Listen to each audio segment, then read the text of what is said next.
Hello friends, welcome to my channel. இன்றைக்கி வீடியோவில் நான் சில்க் த்ரெட் பேங்கிள்ஸ் செய்கிறதுக்கு யூஸ் பண்ணுற சில்க் த்ரெட்ஸோட ரிவ்யூஸ் தான் நான் போட போகிறேன். ஃபஸ்ட்டு பிராண்ட் நேம் குயில்.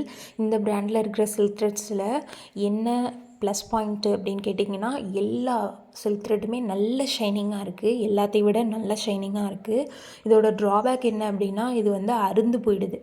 நீங்கள் ஸ்ட்ரெச் பண்ணி இழுக்கும் போது அறுந்து போயிடுது, ஈஸியாக அறுந்து போயிடுது. அதுதான் இதோட ட்ராபேக்னு நான் சொல்லுவேன். நெக்ஸ்ட்டு பிராண்ட் கேபிஎல் பிராண்டில் ஷைனிங் நார்மலாக இருக்குன்னே சொல்லலாம். நெக்ஸ்ட்டு இதில் ப்ளஸ்ஸு அப்படின்னு பார்த்தீங்கன்னா, இதில் நிறைய ஷேட்ஸு நம்ம ஈஸியாக எல்லா கடைகள்லையுமே கிடைக்கிது. இதோட மைனஸ்ஸு அப்படின்னு பார்த்தீங்கன்னா, இது சீக்கிரமாகவே ஃபேட் ஆகிடுது. நீங்கள் தண்ணியில் நனைச்சிட்றீங்க தெரியாமல் அப்படின்னா, மற்றதோட கம்பேர் பண்ணும்போது இது சீக்கிரமாக ஃபேட் ஆகிடுது. நெக்ஸ்ட்டு டபுள் பெல் பிராண்டு எனக்கு ரொம்ப பிடிச்ச பிராண்டு அப்படின்னு சொல்லுவேன்.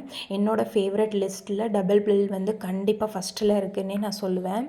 இதில் ஷைனிங்கும் சூப்பராக இருக்கும். அதோட குவாலிட்டியும் நல்லா நீங்கள் இழுத்து பார்த்தீங்கன்னா தெரியும், குவாலிட்டியும் சூப்பராகவே இருக்கும். முன்னாடி எல்லா கடைகள்லையுமே இந்த டபுள் பெல் கிடைக்காது, இப்போ எல்லா கடைகள்லையுமே கிடைக்கிது. நெக்ஸ்ட்டு கேஐபிங்கிற பிராண்டு தான். இது நார்மல் அப்படின்னு சொல்லலாம். இதோட ஷைனிங்கும் நார்மலாக இருக்கும். இதை இழுக்கும்போது இது அருந்து தான் போகுது. பட் நீங்கள் யூஸ் பண்ணிக்கலாம். என்ன கேட்டிங்கன்னா, எதை நான் யூஸ் பண்ணணும், எனக்கு ஒரு பிராண்டை நீ சஜஸ்ட் பண்ணுவீங்களா அப்படின்னு கேட்டிங்கன்னா, நான் டபுள் பெல் பிராண்டை தான் சஜஸ்ட் பண்ணுவேன். இந்த சிம்பிள் இருக்கும், நீங்கள் பார்த்து வாங்கிக்கோங்க. Double bell simple. இதோட ரேட்டு நீங்கள் வாங்குகிற கடையை பொறுத்து 15 ரூபீஸ்லேருந்து 20 ரூபீஸ் வரைக்கும் போடுறாங்க. நீங்கள் பார்த்து வாங்கிக்கோங்க ஃப்ரெண்ட்ஸ். தேங்க்யூ ஃபார் வாட்சிங்.